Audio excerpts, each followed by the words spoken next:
obrigado pela gentileza de participar conosco nesse dia de Corpus Christi. Vamos falar inicialmente do livro.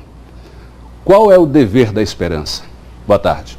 Boa tarde, Ricardo. Um forte abraço a você e a minha oração para que nosso Senhor Jesus Cristo interceda junto ao Pai, mais uma vez, como faz para nos proteger, numa hora em que milhares de brasileiros estão morrendo e perdendo o emprego. O dever da esperança é uma imposição, penso eu, de uma análise da contradição brasileira. E a contradição brasileira basicamente é a seguinte: nós somos o primeiro, segundo ou terceiro lugar, sob o ponto de vista de riqueza física, do mundo. Estou falando de terra agricultável, de água potável, de minério de província mineral, de petróleo, de clima. Então, sob o ponto de vista de riqueza física, nós somos um primeiro, segundo ou terceiro mais rico do mundo. E temos um povo que já mostrou, ao longo dos anos 30 aos anos 80, que produziu o mais sofisticado e veloz processo de crescimento econômico de toda a história do capitalismo mundial.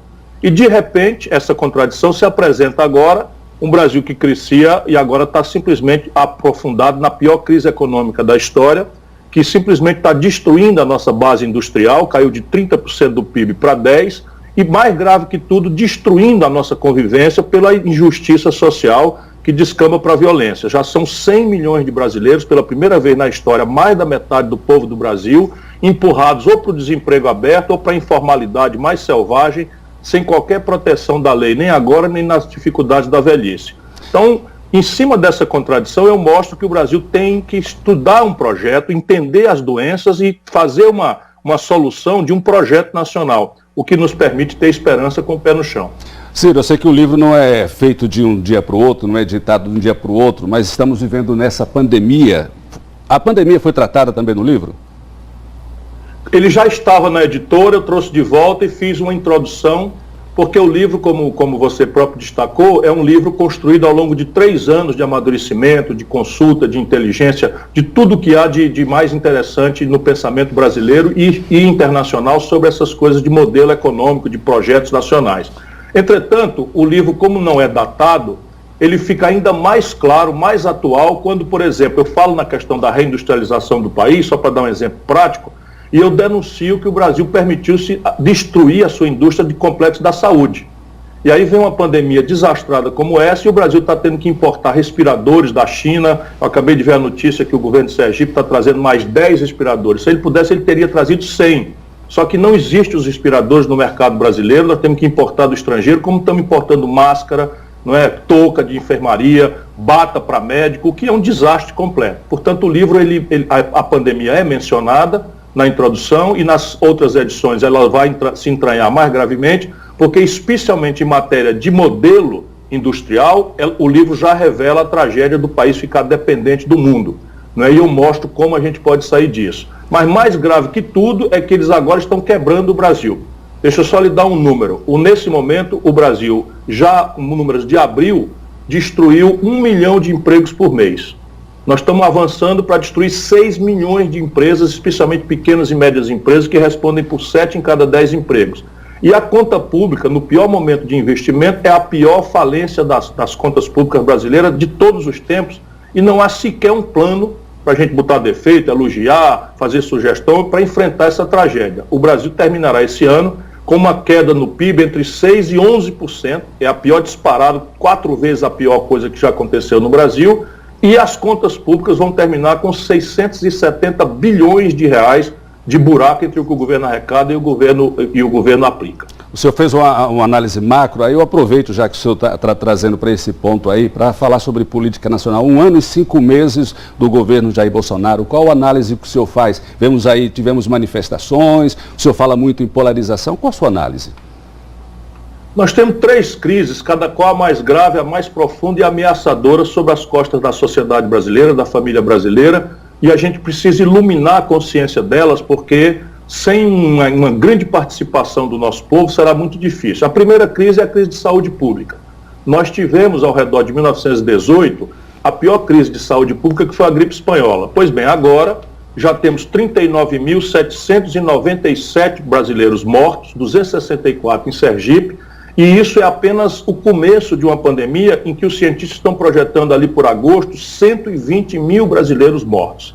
Então nós precisamos entender que está tudo errado, O governo Bolsonaro hoje é um governo isolado internacionalmente, porque nega a ciência, faz tudo na contramão, dá sinais, não equipou o Brasil, não é, com respiradores, com leitos de UTI, não faz a propaganda do necessário isolamento social, e isso nos aponta para a segunda crise. Eu já descrevi, vou repetir apenas um número básico: o Brasil está caindo, a nossa riqueza, entre 6% e 11%. O Banco Mundial anunciou ontem que nós vamos cair 8%, e a OCDE anunciou que nós vamos cair 9%. A minha equipe fala em 11%. Isso significa que em agosto, setembro, nós teremos perto de 20 milhões de brasileiros desempregados. Não há um único plano para enfrentar isso. Até hoje o crédito não chegou para as pequenas empresas. É um desastre completo o tratamento do assunto do tratamento tributário das empresas no momento de queda grave do faturamento. Enfim, é um desastre completo. E por cima dessas duas crises que são absolutamente graves, o Bolsonaro cria uma crise política sem fim e cada vez mais quente, não é? Troca 3 ministros da Saúde em apenas 45 dias, ocupa o Ministério da Saúde com um general da ativa, 23 militares, nenhum com qualquer experiência em saúde pública, que estabelece protocolos de remédios sem ter nenhuma ciência nisso, na contramão da humanidade, da ciência brasileira. O Bolsonaro demite o ministro da Justiça e entra numa confrontação em que crimes recíprocos são acusados, confraterniza com brasileiros agressivos, radicais, que querem o fim do Congresso, o fechamento do Supremo Tribunal Federal, a intervenção militar, a volta do AI-5, o constrangimento da liberdade de imprensa. Olhe, é crise para a gente não botar defeito. Tudo isso me faz ter um juízo muito grave, muito negativo sobre a consequência do governo Bolsonaro. Por outro lado, o senhor falou recentemente em apoio da esquerda para enfrentar o presidente Jair Bolsonaro. Mas recentemente, esta semana, o PT Nacional disse que quer protagonizar sozinho nas próximas eleições. Como o senhor analisa isso? De novo, vamos botar a luz. Há 3 assuntos que pedem a união de todo mundo. Não precisa pedir carteirinha, nem saber folha corrida e tal. Todo mundo que puder ajudar a salvar vidas tem que se reunir. Todo mundo que puder salvar empresas e empregos tem que vir. Nós não temos que fazer nenhum tipo de exigência de ferro no queixo. Todo mundo que quiser e tem o dever de proteger a liberdade da democracia também tem que se juntar a todo mundo. Até aí está tudo certo, eu estou junto. Porém, tem 2 assuntos que a gente precisa, respeitosamente, a burocracia do PT, corrompida como está, não quer fazer. Que nós temos que apartar as bandas e explicar as diferenças.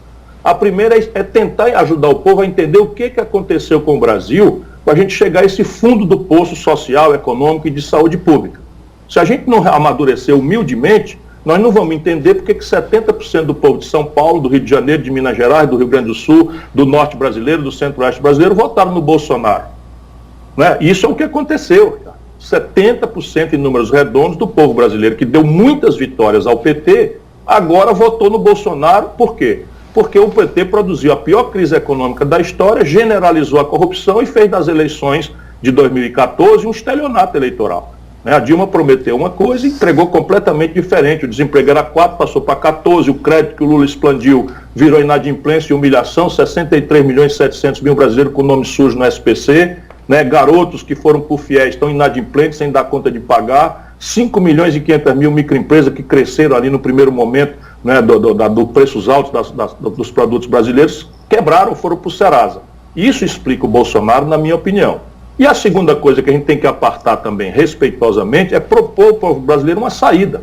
Porque essa falência geral vai precisar um redesenho, uma nova forma de cobrar os impostos no Brasil. No nosso país, só quem paga imposto é a classe média, a pequena empresa e os trabalhadores. Os grandes, os bancos brasileiros têm tido lucros exorbitantes e não pagam um centavo de imposto sobre lucros e dividendos. Só no Brasil isso acontece.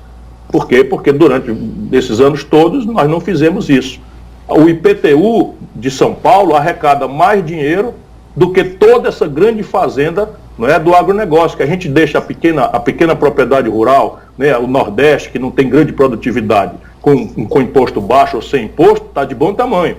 Mas aqueles grandes latifúndios do agronegócio, exportador, não tem nenhum sentido não pagar nada de imposto num país como o nosso. E isso não é porque é prazeroso, não. Isso é porque tem uma conta para financiar, né, o enfrentamento da miséria do nosso povo, da fome que vem por aí de novo. É possível, Ciro Gomes e Lula em algum momento lá na frente? É possível isso? Eleitoralmente não. porque, meu irmão, duro que seja, eu ajudei essa gente durante 30 anos, né, todo mundo que sabe, Marcelo Deda está morto, mas seria uma testemunha alta. Eu sempre fui muito parceiro, muito amigo. Só para lhe dizer, hoje o governador do Ceará é do PT. Eu votei nele, votei no Rui lá da Bahia, no Rui Costa da Bahia, votei no Wellington Dias do Piauí, não é? Andaria com Suplicy, com Tarso Genro, com Olívio Dutra, porque são homens honrados e tal. Mas essa turma que o Lula juntou hoje, infelizmente se corrompeu. E está fazendo exatamente aquilo que o Bolsonaro precisa que você faça. É introduzir o ódio, né? Radicalizar a agressão. Hoje, por exemplo, a Marina Silva não quer nem ouvir falar de sentar com essa gente por conta de fake news, de gabinete do ódio que eles montaram. Aí a Luísa Helena, não é, de Alagoas, que foi candidata a presidente da República, fundadora do PT, não quer nem ouvir falar. E eu, que ajudei essa coisa, não quero nem ouvir falar de andar com essa gente, porque essa gente corrompeu-se. Não é possível que a gente, eu volto a lhe dizer, isso não me dá nenhum prazer, mas o Palocci era o braço direito do Lula. Era o braço direito. O Palocci devolveu para a Justiça 100 milhões de reais roubados do dinheiro do povo brasileiro. E confessou. Portanto, não é uma coisa que a gente possa mais deixar. E aí, quando o povo brasileiro entra numa crise dessa, se sente enganado, não é? E recebe a notícia generalizada de corrupção, o ódio foi o grande conselheiro. Se a gente não desarmar essa bomba, o Brasil vai se rachar e daqui a pouco nossos jovens vão estar nas ruas se matando. Que é tudo que o Bolsonaro quer, porque na hora que ele começar a produzir desordem na rua, ele vai oferecer uma intervenção autoritária, de baixo para cima, com as milícias que ele está recrutando nas PMs do Brasil e nos insubordinados das Forças Armadas. Se a gente não tiver clareza disso, o Brasil precisa virar essa página. Foi muito bom, foi muito importante, lá para o século XX. Os problemas do século XXI pedem outro projeto. O senhor, como vice-presidente do PDT, deve ter sabido que recentemente o ex-presidente Lula concedeu uma entrevista aqui e criticou o mais novo reforço do PDT aqui em Sergipe, que é o prefeito Edivaldo Nogueira, né? Criticou, porque Edivaldo sempre foi do PCdoB e acompanhou o PT aqui em Sergipe. Como o senhor viu essa crítica do ex-presidente Lula para o prefeito Edivaldo Nogueira, que reforçou agora o PDT aqui no estado? Como eu lhe disse, o Lula se corrompeu. E não é só negócio de dinheiro. O Lula se corrompeu porque ficou poderoso demais, perdeu a humildade, perdeu a conexão com o povo.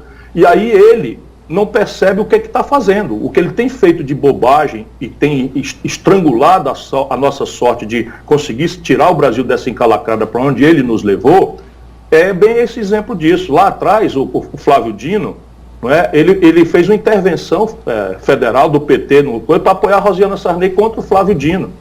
O nosso prefeito Edivaldo é uma joia, todo mundo conhece a seriedade, a competência, a dedicação ao povo, né? A administração respeitabilíssima que ele faz, enfim. Enquanto ele ajudava o Lula, a vida inteira era o maior homem do mundo. Agora que o Edivaldo está vendo que o Lula está destruindo o PCdoB, porque isso é o que aconteceu. O PCdoB, que tem uma história de quase 100 anos no Brasil, o Lula acabou de destruir, não fez o quociente eleitoral. Por essa razão é que todo o quadro do PCdoB está procurando se organizar. Eles esconderam a Manuela. E a mesma coisa comigo. Quando eu estava ali ajudando, e não foi 10 anos, 2 anos, não, foram 30. O Lula era uma promessa mirabolante, eu já era prefeito de Fortaleza. Vixe, rapaz, eu era o maior cara do mundo, eu não tinha defeito, eu era um cara leal. É só entrar no YouTube aí, quem tiver serenidade e equilíbrio. Mas de repente eu digo, meu irmão, você está mentindo para o povo brasileiro. Isso é que os amigos dele não falam mais, porque os grandes amigos que tinham personalidade só são puxa-saco. Só para você ter uma ideia, o Lula mentiu para o nosso povo, que tem carinho, que tem gratidão justas por ele, dizendo que era candidato em 2018. Aí travou o debate, todo mundo sabia que a lei da ficha limpa não deixava o Lula ser candidato, e ele trava o debate e traz, faltando 30 dias, o Haddad, que era quem? O camarada que um ano antes tinha perdido as eleições em São Paulo, no primeiro turno, e tirou 16%. Perder eleição é uma coisa normal da democracia, eu tenho muita humildade, já ganhei, já perdi, tenho muita humildade. Mas se algum dia eu, na minha comunidade, tirasse 16% dos votos e perdesse as eleições em todas as urnas, eu ia me recolher para fazer o gol. Eu perdi a validade. Pois não, esse é o homem que o Lula traz, né, quando o país estava enfrentando a maior força dominante nas eleições de 2018, era o antipetismo. Resultado prático, São Paulo 70%, para o Bolsonaro, Minas Gerais, que deu vitória para Dilma, que era uma desconhecida, que o povo votou só porque era a mulher que o Lula indicou. Todo mundo sabe disso. Né? A Dilma nem tradição no PT tinha. Né? Ele foi lá e ganhou do Aécio. O Rio Grande do Sul, que deu muitas vitórias ao Lula, 70% votou do Bolsonaro. Se a gente não entender isso, o Brasil está morto. Falar no Brasil, como é que o senhor acompanha hoje essa queda de braço entre os poderes? Uma verdadeira guerra, né? Congresso, Poder Executivo, STF. O senhor tem analisado, feito uma análise desta guerra que está sendo travada entre os poderes? Eu não sei se no sertão do Sergipe é como aqui no Ceará, mas aqui no Ceará a gente tem um ditado da sabedoria popular, onde eu aprendi muito, que eu sou criado e educado na escola pública do interior do Nordeste, que é a minha terra. Aqui a gente diz que terra onde falta pão, todos brigam e ninguém tem razão. Pois mal comparando, essa é a lição preciosa do nosso povo. O que está acontecendo? O presidente da República, ele acumula no presidencialismo duas tarefas. Numa, ele é o chefe de governo. É o homem que a gente tem que criticar pela saúde, pela educação. Na outra, ele é o chefe de Estado. Que no parlamentarismo inglês, por exemplo, a rainha é o chefe de Estado e o primeiro-ministro é o chefe do governo. Então, ao redor da autoridade da rainha, a nação inteira é unida. E o que está acontecendo no Brasil? A presidência da República virou um fator de desagregação e de ódio. Esse é o grande problema. Então, o que acontece? O Supremo Tribunal Federal começa a judicializar a política. Por quê? Porque o Bolsonaro vai na contramão do negócio dos remédios, vai na contramão do negócio do isolamento social, queria impedir os governadores de controlar o isolamento social, e nós fomos para o tribunal. E o Bolsonaro começou a se zangar, e aí ele, ao invés de procurar diálogo, ele abre azar, abre confusão, puxa briga. Né? Isso se não faltasse problema de morte, de problema de saúde e de economia desastrada que está aí. E o seguinte do Congresso Nacional. Tudo que ele quer, o Congresso Nacional faz. Quando ele quer uma coisa que não tem nada a ver com o interesse do povo e o Congresso Nacional recusa ou não prospera, aí ele se zanga e vai confraternizar com gente que propõe o fechamento do Congresso Nacional. Isso é o Bolsonaro. Empacotaram um Bolsonaro de Araque para enganar o povo e explorar essa decepção, esse grande ódio que o desastre econômico e a corrupção generalizada do PT produziram, e botaram um cara que é um terrorista, expulso do Exército. Bolsonaro foi expulso do Exército porque queria soltar bomba nos quartéis do Exército. E um camarada que durante 28 anos foi deputado federal ligado a tudo que não presta da política brasileira. As pessoas ficam chocadas, mas eu fui contemporâneo dele. E eu sei quem é. O Bolsonaro desviava dinheiro de funcionário fantasma, obrigava os funcionários a assinar recibo e botar o dinheiro no bolso. E aí vem se apresentar de combate à corrupção. Falou que ia fazer um governo técnico e agora está criando ministério e distribuir para os picaretas da política brasileira. É um grande 171, é estelionato eleitoral de novo. Aproveitando essa sua deixa aqui, nas últimas semanas, o que mais se falou foi sobre fake news. Teve até um projeto do senador aqui de Sergipe, o Alessandro Vieira, do Cidadania. O projeto não foi pautado, foi tirado de pauta, mas o senhor acompanhou toda essa discussão? Como o senhor analisa esse projeto? O que o senhor tem a falar sobre fake news? A democracia moderna está em grave risco no mundo e entre nós brasileiros. Por quê? Porque a essência da democracia é o pluralismo da informação. É a veracidade da informação. E aí vocês, profissionais de telecomunicações, de rádio, de TV, de jornal, têm responsabilidade, vocês são checados, vocês são criticados. E a internet produziu esse submundo do anonimato em que você simplesmente deforma a liberdade das pessoas escolherem seus candidatos, porque de repente eu estou em casa, então você pega e o camarada pega um político e diz assim, fulano então é pedófilo. E aí mete isso numa rede de WhatsApp ou de Telegram, e isso chega para milhões de pessoas impulsionado por robô. E o camarada, fica ali, será que esse camarada explora crianças sexualmente? Morreu. Essa reputação aí até que... Gostaria de agradecer a sua entrevista aqui, Ciro Gomes. Muito obrigado. Uma boa tarde para você.